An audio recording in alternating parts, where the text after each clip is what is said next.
Gaming news today is all about the unexpected and, well, the unknown.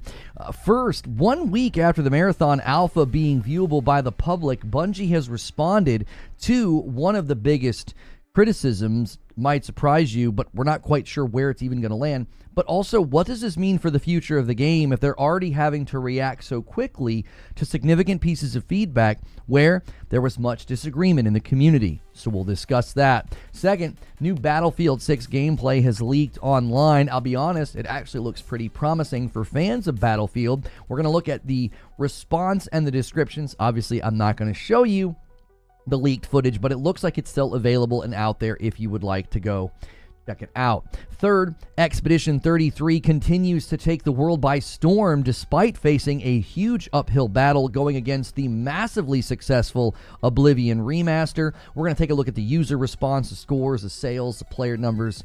It's all very good and looking very promising for a title that I said would be a Game of the Year contender. And as always, I've got a game for your wish list and your radar. Now, if you're watching on YouTube, as a reminder, you can also support me on Twitch, especially if you have a Twitch Prime sub.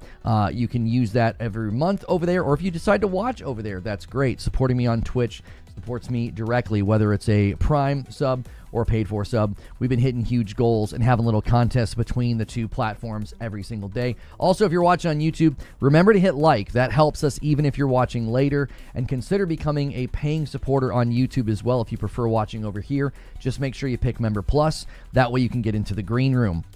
So let's just talk about it, okay? Marathon's Alpha. I've got a video coming later today where there's just a lot of things being said about this that I would like to see stop. I don't think people are really discussing this in a helpful way, and the feedback is stacking up. Now, it's not all good, it's not all bad, and it is a lot of sort of in the middle. A lot of thumbnails talking about it's okay, it's boring, it's not great. One of the hottest debated items, though, centered around aim assist. Now, if you're not aware, controllers are never going to quite have the same pinpoint accuracy of a mouse and keyboard, so aim assist has been around for a long time to help sort of close that gap. It'll add things like magnetism to your reticle. It'll sort of like pull towards enemies that you're aiming at, maybe even some magnetism for your bullets, helping you out just a little bit. There's also other mechanics within aim assist. I'm not going to get into all the particulars. Essentially, it is designed to give your aim and your target acquisition just a bit of a nudge so it feels very fluid and very responsive instead of unwieldy or inaccurate. Now, this is a hot debate within PvP games because at times aim assist can feel a bit aimbot-ish. It can almost feel like the other player is lasering you, because if you turn it up too high, controllers can have sort of this uncanny amount of accuracy, leading mouse and keyboard players to cry foul. That one of the last times I played Fortnite, I remembered just getting lasered in the air, or even lasered just like poking my head out of a box, because aim assist on the controllers had been really overtuned. Now, if you turn aim assist too low, though, you can make the controller aiming experience very frustrating and unenjoyable. Well, Marathon did something that to many players was somewhat out of left field and even a bit of a deal breaker. They were giving aim assist to mouse and keyboard. Some players found that frustrating and they just turned it off. Others demonstrated how it was almost like an aimbot, like it was very, very magnetic. Now, to the more competitive-minded players, this needed to be removed or they were going to have zero interest in the game. Some games, some even said they would just, like, not play if this was in it. They were like, I'm not going to play it. Like, they were playing now to kind of test things out, but they were like, if aim assist on mouse and keyboard is there at launch, I will not be playing this game. There have even been video games out there that have tried to stop players from tricking the video game into giving them aim assist on mouse and keyboard. They basically would like trick the computer to think that they were using a controller. So it was a bit of a strange choice to see aim assist landing on Marathon. Now, Bungie has said they will be disabling it or lowering it or something to that effect. This doesn't mean it's going to stay disabled. It doesn't mean it's going to stay turned off or whatever. The thing is, though, this is just one item in a long list of things that I find worrying about this game's future. Now, that video I have coming later today talks about all the things that people should just stop saying about this game. I think people are being very unproductive and very much defense force of a game that does not show a lot of promise right now. So be sure to check that video out later today, especially if you're watching on Twitch. You can use the YouTube command. And be sure to subscribe over there. Those uploads are a great way to help us grow, all right? The aim assist and the mouse and keyboard is just one piece of a very large iceberg. Now, in the realm of Battlefield, the Battlefield 6 gameplay leaks, I'm just going to show you an old trailer of 2042 just for the sake of the context here. I looked at the gameplay, and it looks very, very Battlefield, okay? According to Insider Gaming, the new gameplay leaks show off the game's, quote, all-out destruction and its back-to-roots approach to modern military combat. The clips were still up when I wrote this monologue. They may still be up right now. That was in the middle of the day Sunday, so you could check Twitter to see if they're still available.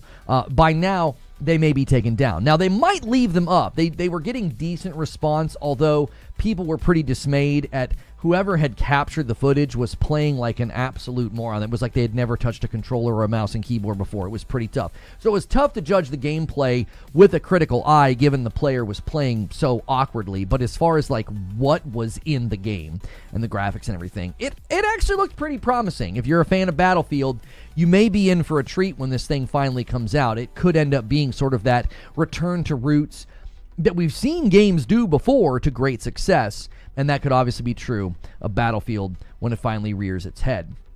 Now, something else has reared its head as a bit of a giant right now in the market, and it is Clair Obscur Expedition 33. I said many times leading up to this game's release, just based on the trailers and their innovation within the turn-based combat, I said, I think this is a Game of the Year contender. It looked like a game that was going to get media darling treatment, and everybody was going to fall in love with it.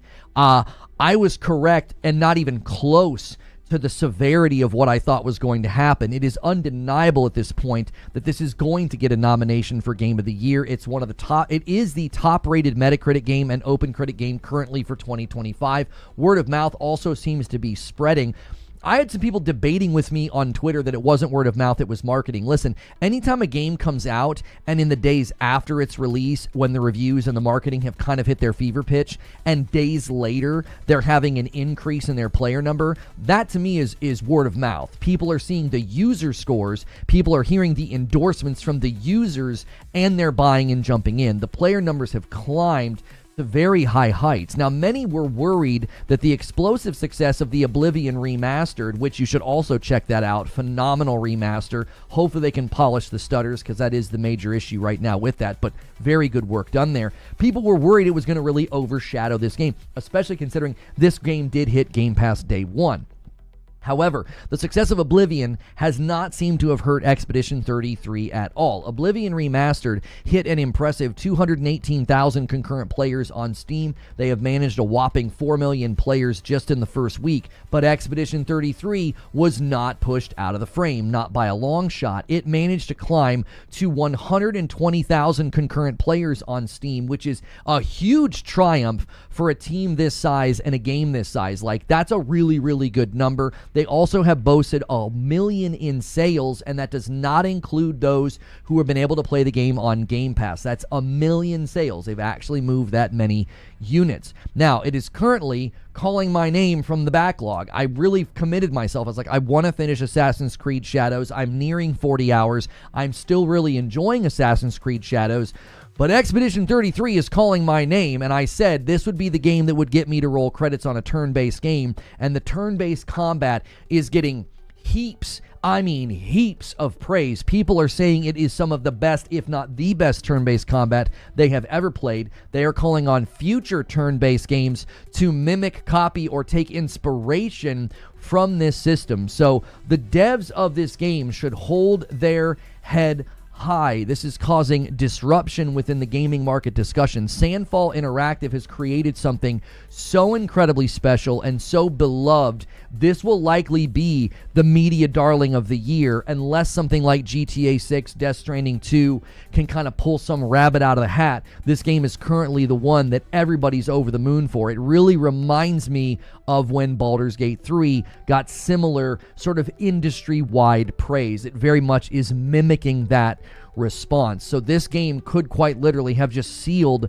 so many categories and awards. It may have even made it really tough on anybody else to win Game of the Year, which is crazy to think given the year of gaming we're going to have in 2025.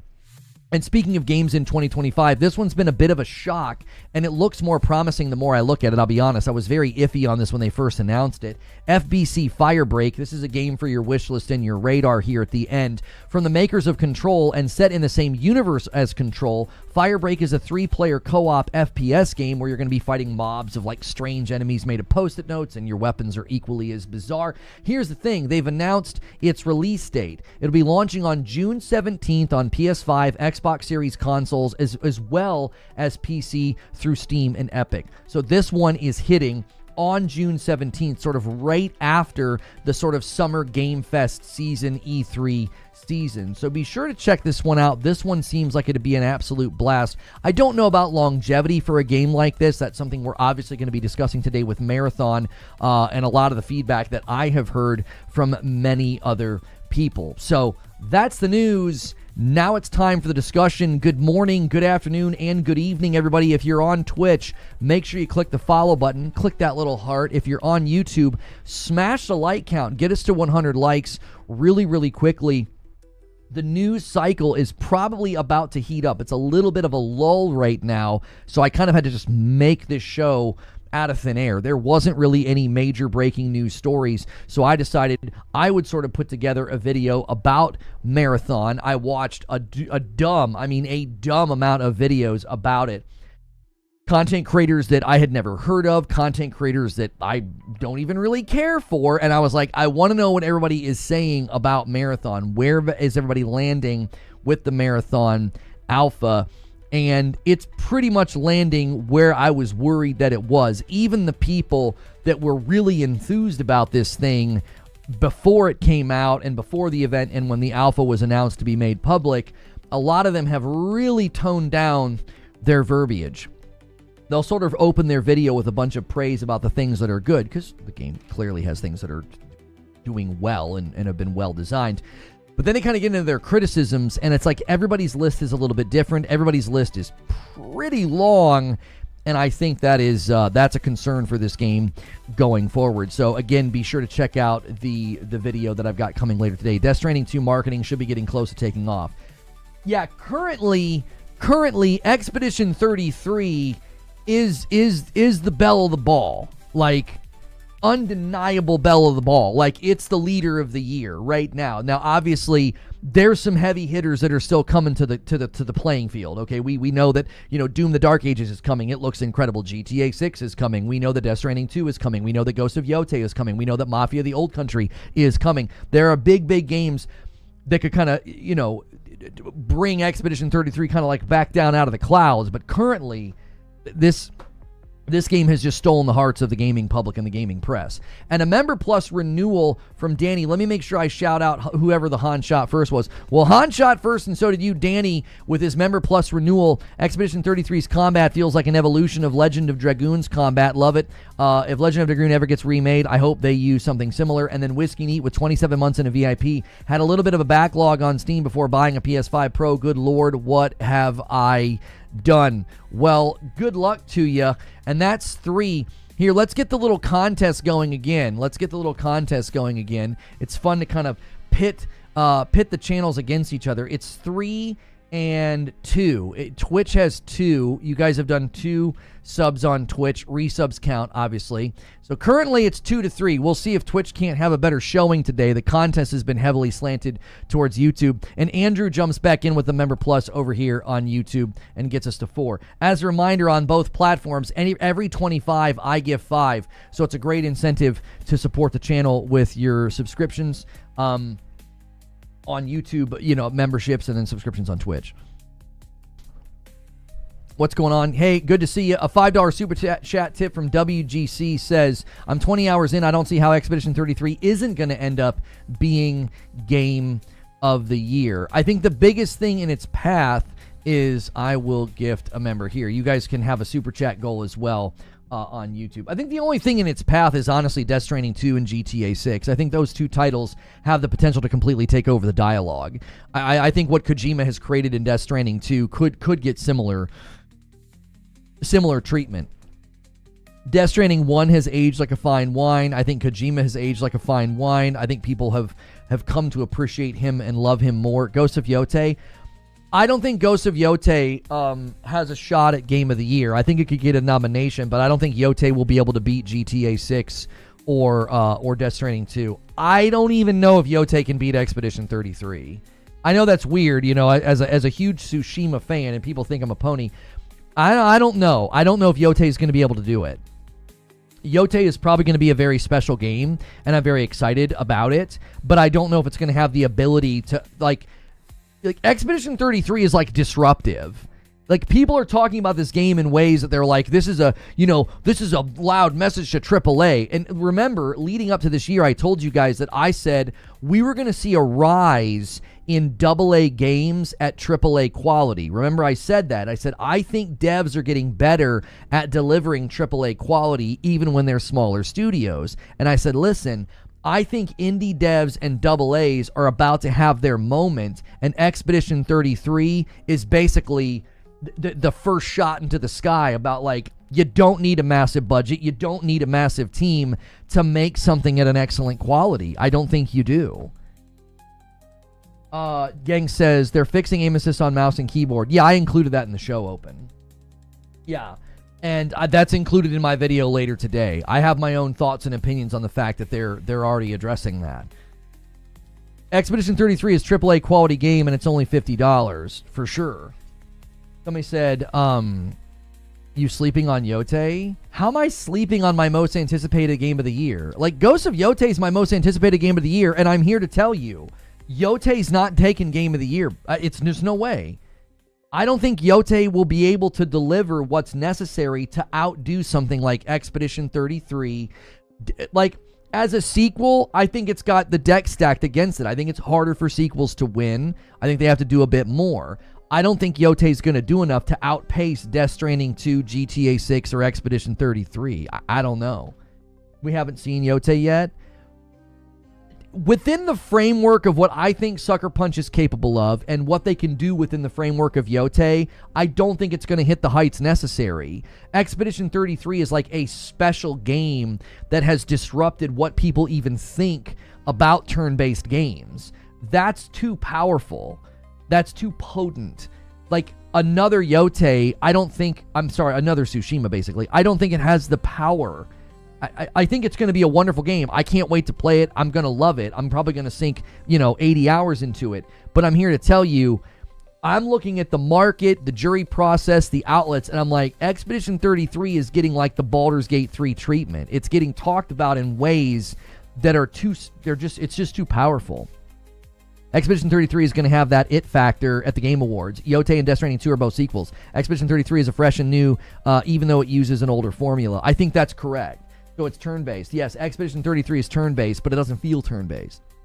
Eugene says, Ghost will be high 80s. It won't even be in the convo unless they pull a TLU 2-style improvements over the first. I tend to agree with Eugene. I think Yote will land like an 87 or an 88, and it might not even get nominated. The year is just so stinking stacked. I don't know. Yeah, Expedition 33 has a 96% on Metacritic, which is really difficult to do as well. It's very easy to not get a great score on Metacritic because they're not verified purchases. You enjoyed Expedition? I was too busy last week. I absolutely loved it, Amskin. Expedition 33 is so good. I've been loving Assassin's Creed Shadows. It made it hard to go back to AC Shadows. All weekend, I was like, I should just boot up Expedition 33. But I was like, no, I want to finish AC Shadows because I am enjoying it so much. I think people downplayed Ghost of Tsushima initially, so I don't know. I will say again that Yote will be in that running. I think Yote's in the running. I think Yote has a better shot as well if Jeff Keighley decides to increase the number of nominations for Game of the Year to 8 instead of 6. Expedition 33 is a must-play. It's at the top of my backlog now. Like, as soon as I'm done with AC Shadows, I tell you what's going to be really hard. In about 2.5 weeks, it's going to be really hard to play Expedition 33 instead of Doom the Dark Ages. Because Doom the Dark Ages looks right up my alley.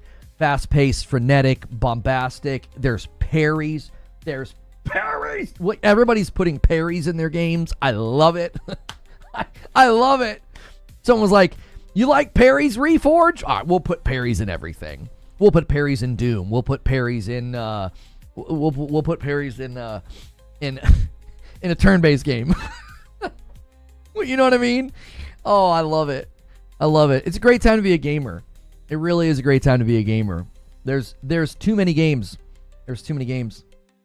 You could really spend the rest of this year just slowly moving through every single game that comes out and never feel pressed to buy something at launch, never feel FOMO, right? The best antidote for FOMO is just to have something really good to play right now. And I think that a backlog really helps gamers with that. Like, it really can insulate you from feeling FOMO. It's like, I'm going to wait. You know, some of these games could be duds when they come out. We don't know. There's the possibility. I don't think so. I think most of the devs, studios, and publishers that are hitting this year all have good track records. Super Googly with the super chat says, looks like this year comes down to Clair, Expedition 33, Death Stranding 2, GTA 6, and I'm rooting for Expedition 33. Everyone will forget about the Switch 2 once they have bought it. I don't know if Switch 2 is going to have the front of the line burner this year. Like, I don't think Donkey Kong's going to have a chance. I don't think Mario Kart World's going to have a chance at Game of the Year. A mainline Mario or a mainline Zelda, maybe the Metroid game, maybe. I don't know though. Yeah, Split Fiction's obviously in the running with its score. Yeah, Split Fiction's obviously in the running. I mean, It Takes Two won, you know, when it did. Lono's probably deep into Expedition 33. No, I'm not. All you saw was me play on stream. That's it. There was a clip on Twitter that went viral. I guess somebody was being critical of the fact that I didn't explore that opening area.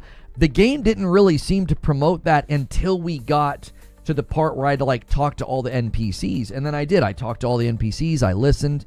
Once I got into the next phase, I was exploring everywhere. I was finding all sorts of items and the currency and all of that. I was really enjoying it. I didn't know in that opening area we were supposed to do that. I just thought they were kind of like train tracking you to the opening cinematic. You're back on Twitch? I am back on Twitch. We've been back on Twitch for about 2 weeks. 2 weeks. So if you're watching on YouTube and you pay for Amazon Prime, consider going over to my Twitch, throwing me a Twitch Prime sub. It supports me directly. We have a little contest down in the corner, and Twitch has actually got a shot today to make it interesting. Last couple of days of the week, YouTube blew you guys out of the water with the sub count. So I love Monster Hunter, but I liked Rise and World more. Huh? Isn't that what came out? Oh, no, this year was Wilds. Never mind. It's hard to keep all the names straight. You haven't gotten to Ben Starr's character yet. No, I told you guys, like, I was playing that stinking game. I was playing Expedition 33, and I was like, oh my gosh, dadgummit. Every time I ended a fight, I was like, it's going to be so hard not to play this game. Because I really do. I want to finish games. I don't want to do that thing where I just hop to the next. I've rolled credits on a lot of games this year, and that's felt really satisfying to do. I went back to Death Stranding 2. I went back to Death Stranding because of Death Stranding 2. Like, I went back to Death Stranding. I rolled credits on it. I went back to Final Fantasy 16. I rolled credits on it. Right? Like, I've really enjoyed doing that. The last thing I want to do is get 40 hours into AC Shadows and be like, but the new thing's better. It's like, Expedition 33 will be there. It's not going anywhere. Like, it's not leaving. I can play it on my own time. So that's what I'm going to do. I'm trying to be very disciplined. It's difficult because it is such a good game. It really is. The art style, the music, the characters, the world, the story, the combat. I don't think it hits a wrong note. The only thing it does is it doesn't have the audio balance great and the lip syncing. Like, those are things that can be tightened and fixed. Everything else, it's like, I don't think they hit a wrong note. I mean, has anybody actually had a criticism? I don't know. Other than the lip syncing issue, and like the audio mix is a little rough when you first start. Like, the music's way too loud. Like, it's hard to hear people. And then, gooners are being weird on Twitter about a character that's 16 years old. I mean, those guys just keep self-reporting. Those guys just keep self-reporting. So gross. I can't play 2 narrative games at the same time. I don't have the emotional energy for it. I've been impressed by AC Shadow's ability to keep telling really good stories. I'm like, this would make for a really great TV show. There's been some great moments. Like, somebody took their mask off the other night, and I was like, no way! I was like, no, I like that person! And then we got the real, we got the actual story about what was going on, and I was like, oh, okay. It was very well done. Rager Ripe is Lune isn't a real person that I can marry. I mean, that's unfortunate. Yeah, Lune is bae. I mean, she is, somebody was putting her on the Twitter feeds. I was like, listen, I'm trying to play Assassin's Creed. Twitter, I need y'all to chill. I need you to chill with the montages of Lune. I need y'all to chill, okay? Please stop. I'm trying to finish Assassin's Creed Shadows. Yo, Insomniac Black with 5 months in the VIP. The opening part of Expedition 33 when she faded away almost had me in tears. They do such a good job with the tone being set by S-tier music. Remember, gaming is dead and everything is trash. And another VIP renewal from Ghostface, 32 months, says, I'm stuck on Maluka for the past 2 hours. Just jumped in. Happy Monday. I'm going back in. And that's 2 more for YouTube. And that takes us to 6. Oh, YouTube over here should have 6 on the day. Little bit of a contest between the platforms. YouTube's taking a bit of an early lead. 6 members to Twitch's 2 subs. This man said Monday, 10 a.m. Time to spoil. Oh, did somebody spoil something? Yeah, I saw her in the bikini. I was like, y'all need to chill out here. I did find the opening an interesting commentary on our ability to normalize awful things. Yeah. It is an interesting, yeah. Elden Ring at 30 million? Huh? What are you talking about, Nick? Elden Ring at 30 million. Oh, did they hit a new milestone or something? Oh, 30 million tarnished. Wow. That's a lot of people. Good golly. 30 million.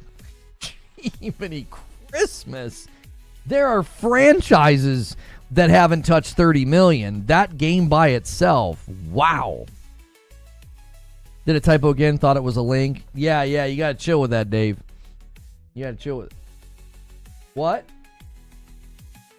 No.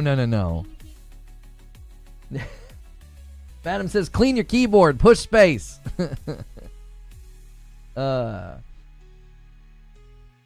Nintendo, hold my beer. Are you playing Towerborn tomorrow? Is it open to the public, or is tomorrow like an early access if you get a code kind of a thing? I've been really looking forward to Towerborn. I was kind of bummed when it got delayed. I think it looks great. It seems to have gotten really good response in its early access stages.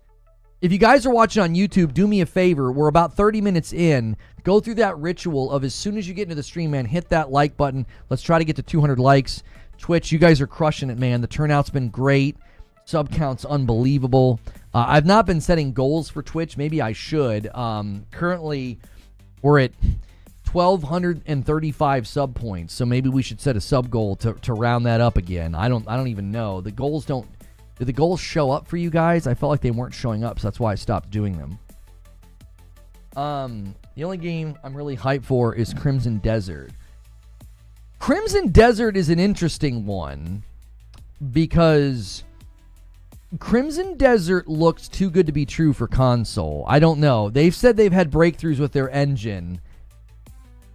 Okay, I can't wait to see that proof of concept when the game comes out. You know, I can't wait when that, proof of concept when the game comes out. We'll see. Mafia, the old country, says I'm Capo. The goal shows up under the feed on Twitch. I definitely would put it there. It's more present for PC to suggest subbing. All right, so let's do this. Let's do 65. That'll get us to our next description. Next sub point milestone. There we go. See if that doesn't Maybe kickstart Twitch a little bit. I think Metroid Prime 4 will get a nom. Yeah, Cat Uncle is showing that Metroid games traditionally get really good scores. Like there's a GameCube one with a 97, Metroid Prime 3 Corruption with a 90, and then another one with a 92.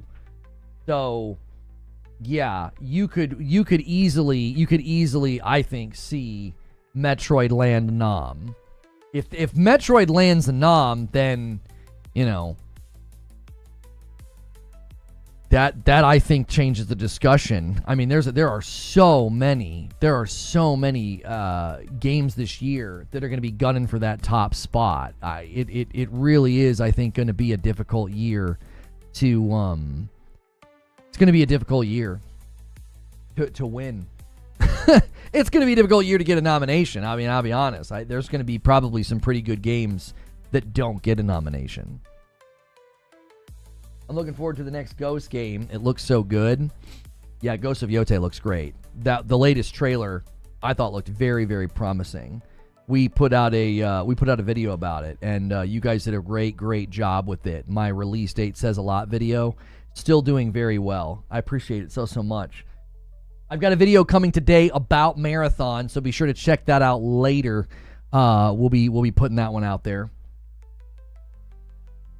You're going to play Lost Soul Aside? I have plans to play Lost Soul Aside, yes. GTA 5 takes the cake. I think you meant to say GTA 6. We've debated that one a lot. Silent says, wasn't there supposed to be a Metroid movie? I don't know. Isn't there one? There's a Zelda movie coming, right?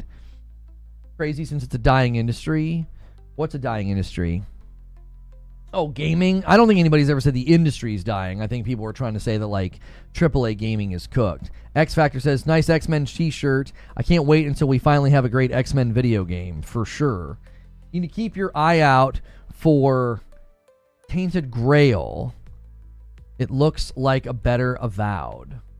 Yo, thank you so much. Somebody's raiding me over here on Twitch. Tubbs. I appreciate that so much. Tubbs. 2024 was so light without really knowing the quality of the games of 2025, but 2024 was definitely light. I don't know if I would call it light. I don't know if I would call 2024 light. It definitely was lighter than this year. You know what I mean? No, I've already recorded the marathon video, and my editor has done all of his editing. It's uploading to YouTube right now, so that one will go live later. I watched a silly amount of marathon gameplay impressions videos, and there's a lot of commentary about the game and things being said that I find to be very unhelpful.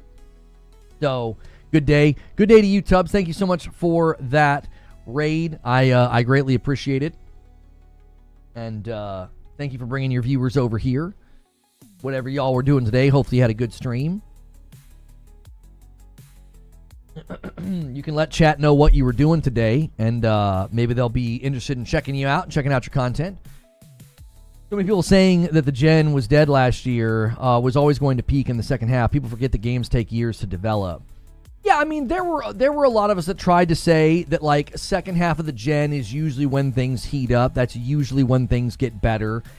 You know, those first 3 to 4 years are always a bit of a ramp up, a bit of a build up. And I thought it was fine. I don't think, like, any of the years were, like, horrible. I mean, there were definitely years where we got less. I'm interested in the game. It's just hard to know without playing. The reviews seem so polarizing. Without cannibalizing my upload, I think my biggest concern for Marathon right now is they're not turning the tide of public opinion, and the people that were really enthused about it, their enthusiasm has dropped markedly, and then viewership on Twitch just evaporated very quickly. That's just not a good sign. That all is the opposite of momentum, and I believe momentum was needed. So that's a very, very brief, non-cannibalistic, piece of commentary I can give, just based on everything that I've heard. AOZ with 33 months says, Expedition 33 is great and I love it, but it's not a 96. Media bias is real. If we did a scientific study and swapped developer to Ubisoft, EA, or Bethesda, it wouldn't have gotten the same score. I don't know if I agree with that. Thank you so much for getting us to 7. I don't know if I agree with that, AOZ. I feel like people would, if another dev would have made that, people would have been like, well, this is a crazy pleasant surprise. It would be like an unusual thing for Ubisoft to deliver something at the quality that it did. Think about it like this. It Takes Two got great treatment, and it's an EA Originals.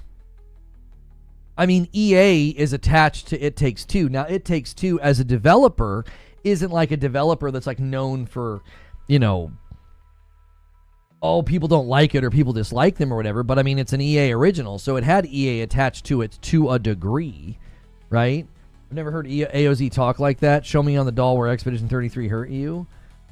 Well, and it's not a 96 from the media either. It's isn't it a 96 from the users? Expedition 33 Metacritic. I don't think it has a 96 from the outlets. No, it has a 92 from the outlets. That doesn't seem that out of step from other games that have made a splash and have been at an excellent quality. Collide says, I'm so good right now. I'm having a good time playing AC Valhalla, Mafia 3, finishing GTA 5 career progress. Now I'm waiting on Ghost 2, Mafia the Old Country, GTA 6. I'll get to 33 and Kingdom Come later. As for AC Shadows, my nephew got it, so I got his Connect to play. Yeah, AC Shadows just continues to be really enjoyable for me. I'm having a great time with it. I almost exclusively play as Naue now, though. I don't like playing as Yasuke. I liked him initially in his combat. He's just far too limited. You play a really good chunk as her, and you get accustomed to being able to climb and sneak. And the minute I can't do that, I'm annoyed, and I don't want to play as him. So I never play as him unless I have to. I don't mind him in like a duel. Like a one-on-one duel, he feels really good. But outside of that, I don't like playing as him at all. And you guys on YouTube, real quick, make sure it saved your like count. Let's try to get to 200 likes. That should be real easy right now with the amount of people here. Go through that ritual. That's just kind of like the YouTube thing that we got to do. He seems like an afterthought. He seems like he should have his own non-Assassin's Creed game, if you want my honest opinion. Like, I think he should be in his own non-Assassin's Creed game. Because his combat is great. His character is cool. But I don't know. A game just straight up called Yasuke, I think would have been cool. And it could have been very, like, non-Tsushima, right? Because you wouldn't have been sneaking. You wouldn't have had any of the stealth elements. It would have been more about the brutality, the strength, you know, and the duels. I added you to my suggested channels list, Lono. I believe that used to be the auto host list. Oh, okay. Yeah, I mean, I don't remember how a lot of that stuff works, but there was a time where that was an automatic thing. I felt different. I mainly played as Yasuke and just used Naue to climb things. I don't get why people are surprised about Marathon aim assist. Did everyone forget Destiny has aim assist on mouse and keyboard too? Well, wait, hang on, Daripa. I think the reason that people were surprised that aim assist was on mouse and keyboard because it's a PvPvE extraction shooter. It's not like a looter shooter that also has PvP. I think the minute you go into a game that's one of the primary things you're doing is playing against other players. I don't know. Marathons is stronger than D2s on PC. Yeah, I saw some videos where it was a little crazy. And Silent says it's not aim assist on Destiny, it's magnetism and it's different, says Silent Service. Like, I don't know. It was a test. The devs confirmed it was a test. What were they testing? To see if people would get angry? Wait, but Marathon has mouse magnetism and not just bullet magnetism like Destiny. All I know is it was bad. People complained and they're turning it off. Now the question is, will it stay off or will it come back toned down? Right? Because he can say it's a test all they want. He can say it's a test all they want. My question would be, well, what were you testing? Were you testing how people would respond? Were you testing, you know, were you testing how much of an impact it had over fights? Were you testing, you know, how hard can we push this? Okay, that's too high. We need to tone it down now. Like, is it going to end up in the game in any capacity? Like, is it going to end up in the game at any level of intensity? If I had to guess, they were testing player reception and trying to balance controllers. Roadkill says it's not a test. The people that built the Pride play on mouse and keyboard, and they're little blanks, so they wanted it. Well, I mean, that's an extreme position. I wonder if it's because this game is being marketed as an extraction shooter for console and crossplay. They were trying to bridge the gap between mouse and keyboard and controller aim assist. I mean, close range fights favor controller in almost all games, unless you're doing something like Fortnite where you're edit peeking or jump shotting with a shotgun or something, and like you're quickly turning and stuff.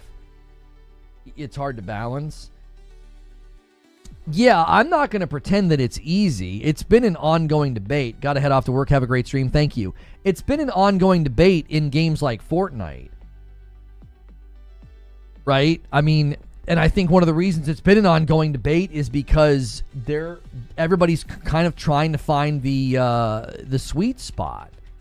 It's kind of like the skill-based matchmaking debate. It's like, well, you've got to find a way to help out the people that are down here, you know, the people, you know, that are on controller or whatever, you know, versus the fast, snappy aim of a mouse and keyboard. Fortnite mouse and keyboard is far superior because of building. Right. Kind of turned off on this aim assist talk. It seems like mainstreaming Cronus functions into the game, says Josh. I understand aim assist on a controller. I do. I don't understand aim assist on a mouse and keyboard to create like a balanced amount between the two. Why wouldn't you just tweak the amount of aim assist that controllers get? Maybe I'm not experienced enough in this conversation, so my ignorance could be showing here.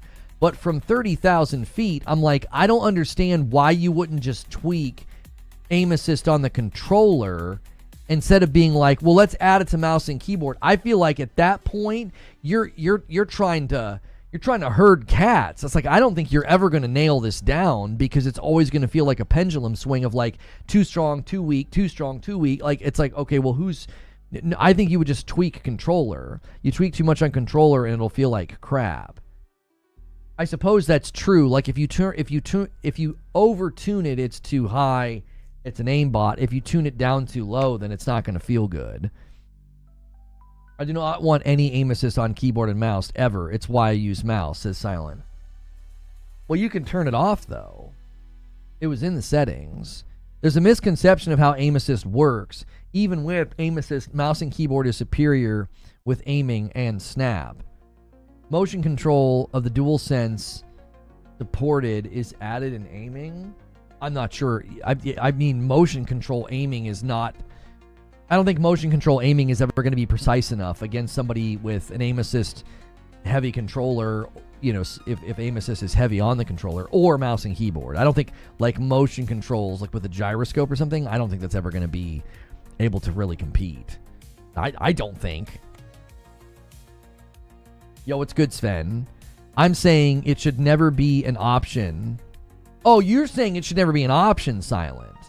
What do you guys think? Like, this is a huge debate. It's not. I don't think it's going to go away anytime soon. Motion control aiming is more precise than sticks. So you think motion control aiming could compete against like mouse and keyboard? Did you? No, I did not finish AC Shadows. I finished it in about 108 hours, but I did everything in the game. I'm at, what did I hit? I'm really close to 40 hours. The real pain in my rear end, I can't get the percentage to shift. This says 34. I thought it was like 37. It might not have updated on the app. I'm in the mid 30s on the hours. I can't get the percentage completion on the game to change. It's been at 40% for like the last 10 hours. Now, granted, I was doing a lot of side questing, so maybe that's my fault. PlayStation percentage isn't really reliable. It's probably just the main quest of killing people, like the assassination she has to do, and maybe that's why it hasn't moved. If aim assist is a toggle option, I turn it off on controller? What? Why? I just judge by the amount of the main targets I killed. Right, I'm a little more than halfway. I think I only have, I'll have to look at it again. When's my Logitech racing wheel going to get aim assist so I can compete? There's a few people that prefer motion control aiming. Huh. It allows for fine movements. I just can't get used to it, says Eugene. I would have never guessed, it sounds like I was wrong. I would have always guessed that motion control aiming would never be as good as mouse and keyboard. Am I coming back to First Berserker? I mean, eventually. I got to finish AC Shadows. Then I want to play Expedition 33. Doom the Dark Ages is coming as well. Wolfsane says, how to work on Switch 2 because it's controller with mouse capabilities. I don't know. Am I going to play Night Rain? I think we'll play Night Rain for like an afternoon. I'll try to get some people to join me and we'll play for a little bit and then that'll probably be the end of it. That game doesn't really interest me that much. My backlog is so insane. That's the last thing I want to do is play something where I like need other players. You know what I'm saying? It's just not my jam. I always put aim assist as low as possible. Motion control sounds horrible, but I don't think I've ever tried it since the Wii. I remember playing World at War on my Nintendo Wii and using the motion controls and remember thinking like, this isn't awful. But I remember also thinking I would much rather just use the joystick. You know? Night Rain should have just been an Elden Ring DLC. Miyazaki wants another game of the year. He wants another game of the year. No. He actually didn't even have much to do with Night Rain. I'm just kidding around.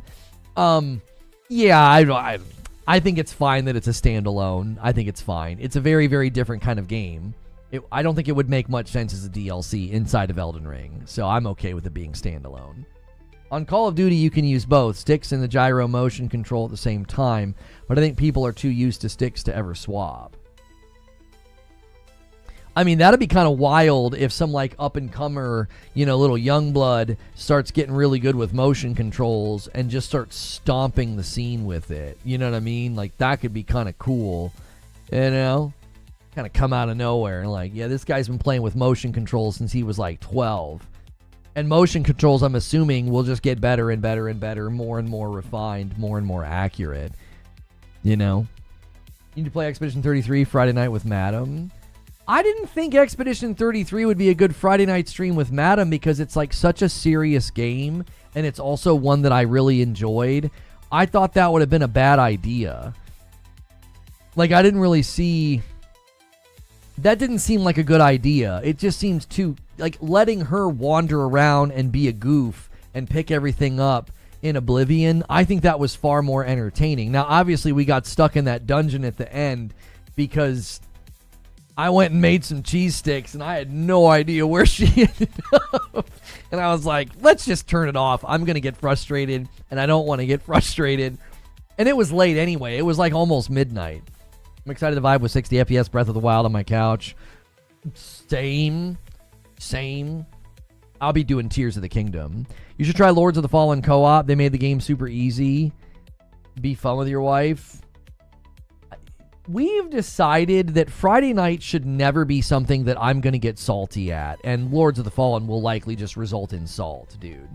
Like, I get a couple of drinks in and I can't play a game like that efficiently. I'm just going to get irritated. You know what I mean? There's a new Arc Raiders tech test trailer premiering in 5 minutes. Not sure if you wanted to watch it. Yeah, sure. I definitely want to check it out. I am really curious what their hook's going to be. Very, very curious. There are so many extraction shooters coming, man. Good luck. Let's see. I'm not seeing it on my homepage. Arc Raiders upcoming, in 4 minutes. Marathon's graphics. As a 3D artist, I can say the visuals probably need to go through at least a bunch more render cycles. I spend literally no time in my video coming this afternoon. I spend no time talking about the graphics in Marathon because I don't care. That's not at all going to have an effect on anything. And people are largely like, indoors looks amazing, outdoors looks bad. Well, it's an alpha, they'll fix it. I think that's a waste of breath. They'll be kicking themselves after seeing how well Helldivers did. Yeah, I think Arc Raiders made a mistake. I mean, I'll just say it. I think pivoting to PvE extraction was a dumb idea, given the success of Helldivers. I just think it was a dumb idea. I think they had something special. It had a vibe. It had a style. It had a feel. And they had these world bosses. It wasn't going to feel like a Helldivers carbon copy. It looked really unique. It looked like it was going to be really, really cool. Third-person PvE. That's what I'm saying. It would have made far more sense for it to just be a very Helldivers-esque style game, and you could have had extraction, but dude, I don't want to play against other players in that kind of an environment, man. No, thank you. You know what I mean? No, thank you. I'm good. I've had my fill of PvP. It's also not free to play now. This idea that you're going to bring something to market that is going to be so good, I wouldn't call it Helldivers Extraction at all. I would call Helldivers PvE Extraction Light. Like, you do extract. If you die, you don't get your stuff. The main method of leveling your ship is with the materials that you don't get. If they get dropped, if somebody dies and drops them and nobody picks them up, it's very Extraction Light. Like, the main means of leveling your ship is stuff that can get left behind. It's a horde shooter, but it's not even really a horde shooter because you're not stuck to one location. Like, you're on the move. It's like, it's kind of a bunch of different things. There's elements of horde. There's elements of extraction. It's not a specific thing. It borrows ideas from so many different games. It doesn't. There's even elements of it that feel a little bit tower defense. I don't think it has a specific genre that it lands in, and I think that's why it's good. The reason that Concord failed is because the characters were ugly. Yeah, but it also was just another. It was just another hero shooter. And that's the thing, that you've got to bring something unique to the table. And that's where Helldivers like, oh yeah, I can see this influence. I can see this inspiration. I can see where this idea came from. But it doesn't feel like just another this. Right? Like, Arc Raiders would not have felt like just another Helldivers. It wouldn't have. It wouldn't have. It would have felt like, oh, I can't hear myself. It would have felt like something new. It would have. I need to be able to hear myself in the headphones. I can't stand that. My wife hates it on Friday night, so I always have to turn it off. All right, so we got a new trailer premiering from Arc Raiders, so let's check this out. Let's see what we got.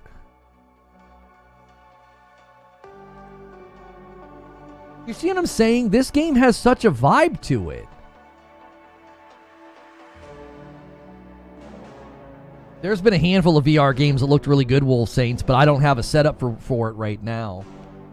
I almost need like another PlayStation 5 Pro just to set up in an area for VR, because it doesn't need a TV. Or I could just set it up like a little monitor, because sometimes you need a monitor to see stuff.